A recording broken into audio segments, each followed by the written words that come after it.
Hi, it's Sandy Wyllie.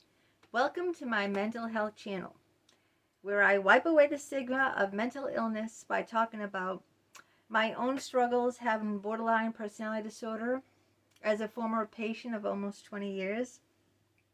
I talk about narcissism, post-traumatic stress disorder, depression, anxiety, schizophrenia, and a plethora of other mental health topics.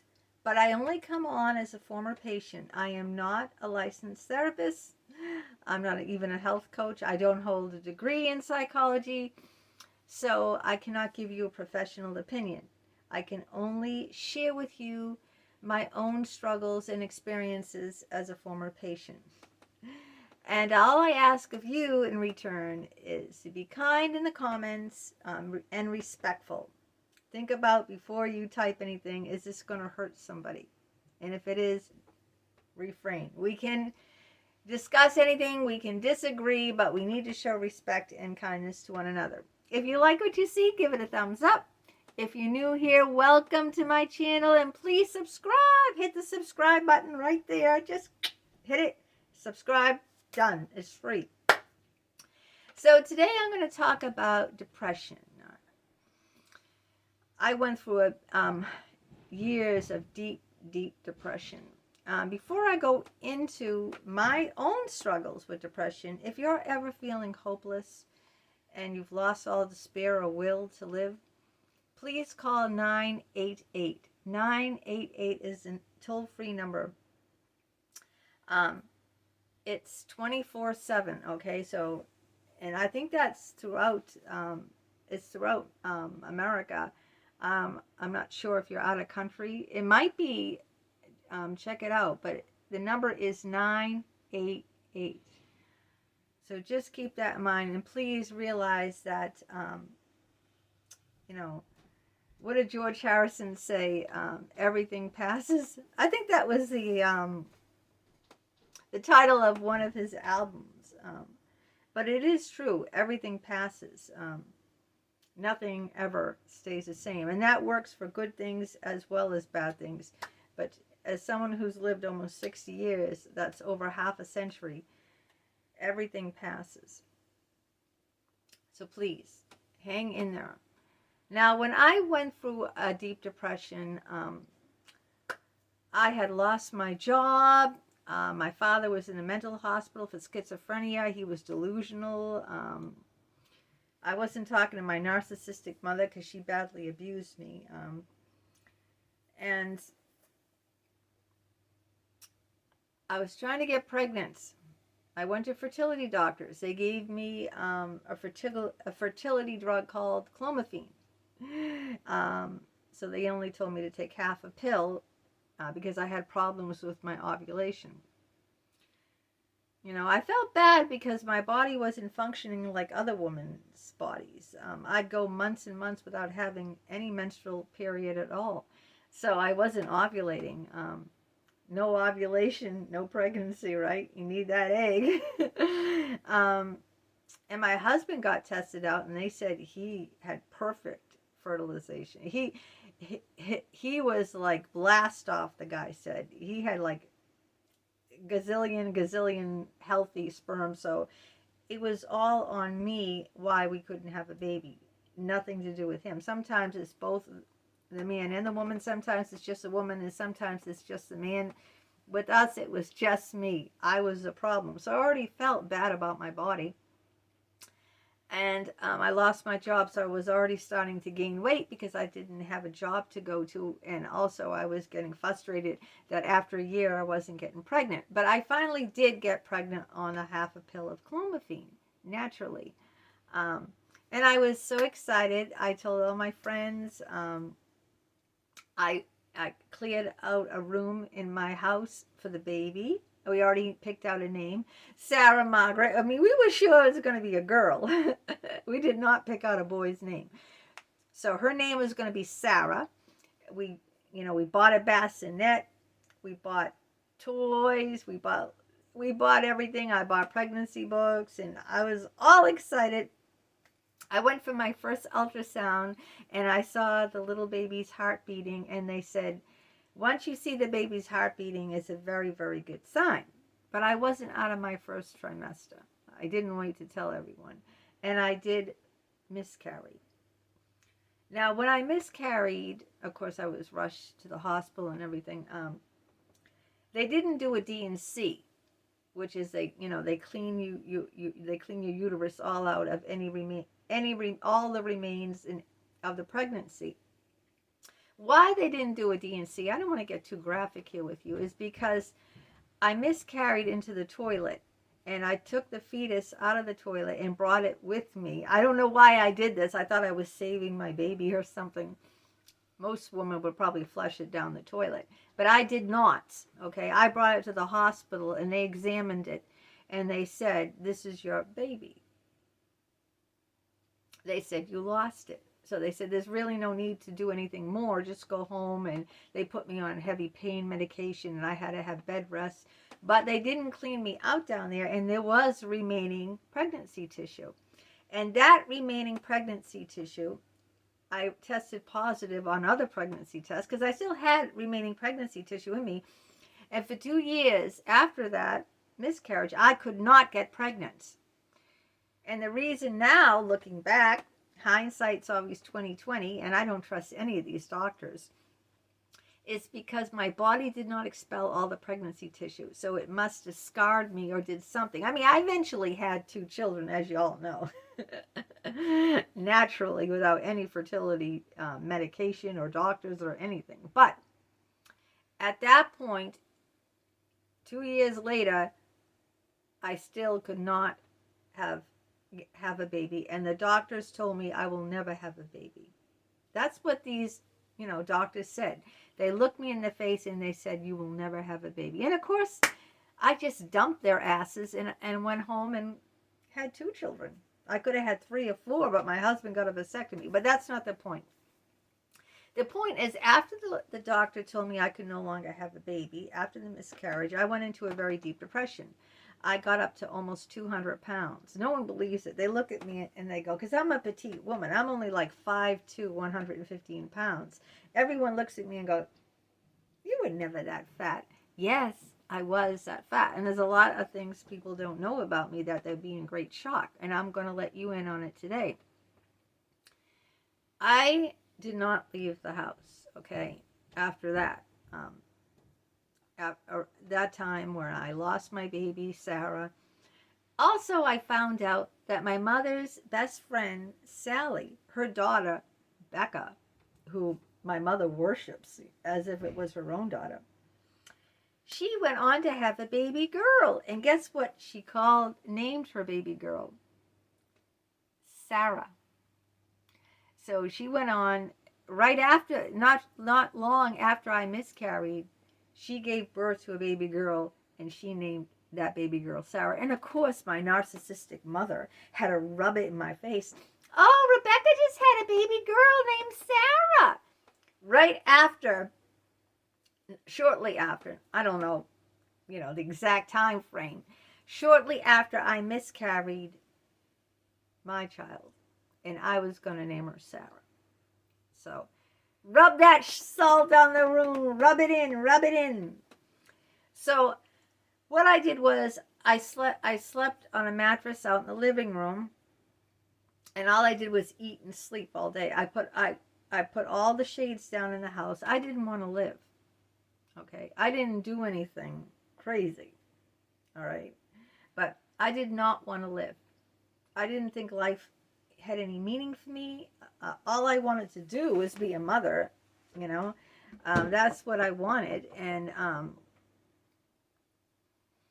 it was horrible. The reason why I put the mattress out in the living room is because back in the 80s, they had those big console TVs. You didn't have flat screen. So the TV you had was that I had was a humongous piece of furniture. It was a very large TV, but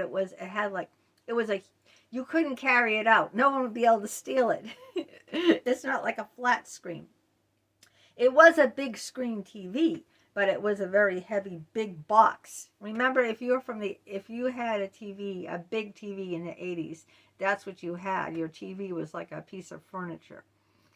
And in my bedroom, I had like a very little tiny TV. So since I spent my whole days in the house, I put the mattress out in the bedroom so I could watch the big TV.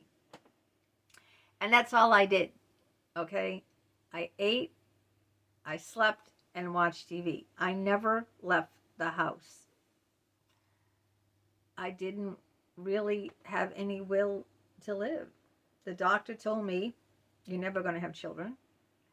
My whole purpose back then, not now, back then, my whole purpose in life was to be a mother. That's all I ever wanted. I didn't have a career.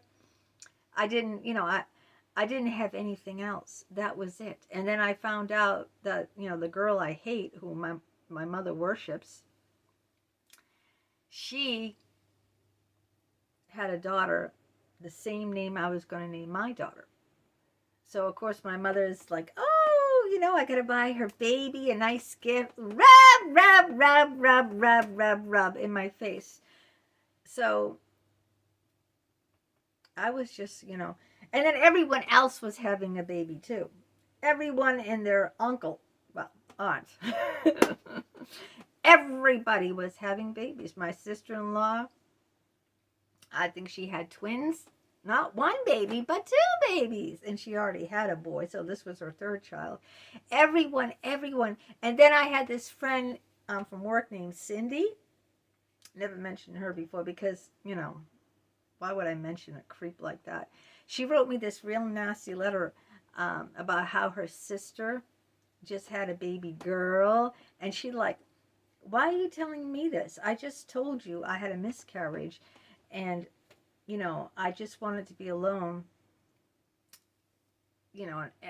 She probably was angry that I wasn't talking to her. I wasn't talking to anyone.